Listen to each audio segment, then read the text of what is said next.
நீர் கேட்டா நீயும் குடி விட்டவங்களுக்கும் பார்ப்பேன் யார் சொல்றாங்களோ அவதான் ஈசாக்கு நியமித்த பெண் என்று சொல்லி அடையாளத்தை கேட்டிருந்தான். அதே போல இந்த ரெபெக்கா என்ன செய்கிறான், அங்கே அவளுக்கும் குடிக்க கொடுக்கிறார், ஒட்டவங்களுக்கும் என்ன செய்தார், முண்டு வார்த்தார் என்று சொல்லப்பட்டது.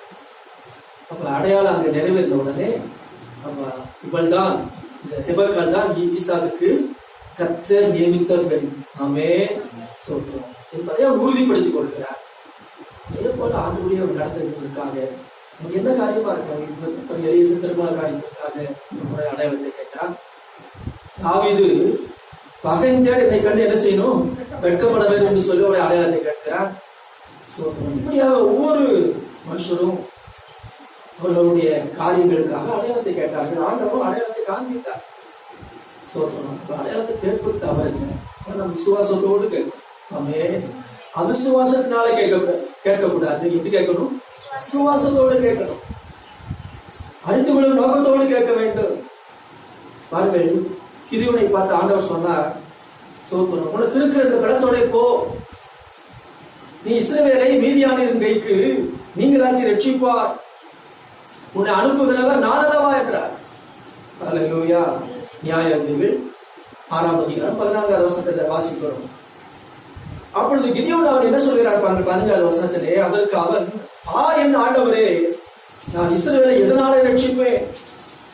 இதோ மனாசேயில் என்னோட குடும்பம் மிகவும் எளியது, என் தகப்பன் வீட்டில் நான் எல்லாரிலும் செய்யும் குடும்பம், எளிய குடும்பம், நான் தகப்பன் வீட்டில் எல்லாரிலும் நான் சிறியவன்.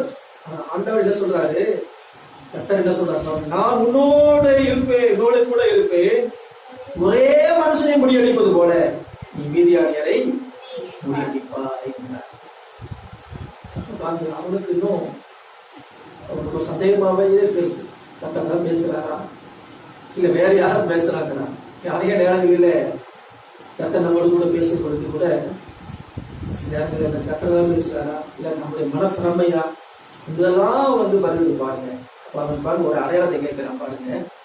உங்களுடைய கண்களில் இப்பொழுது எனக்கு தயை கிடைத்தது உண்டானால் என்னோட பேசுகிறவர் தேவரின் தான், இவன் தான் நீங்க பேசுறீங்களா அப்படின்னு அவனுக்கு ஒரு டவுட் வருது. அதனால என்று எனக்கு ஒரு அடையாளத்தை காட்ட வேண்டும்.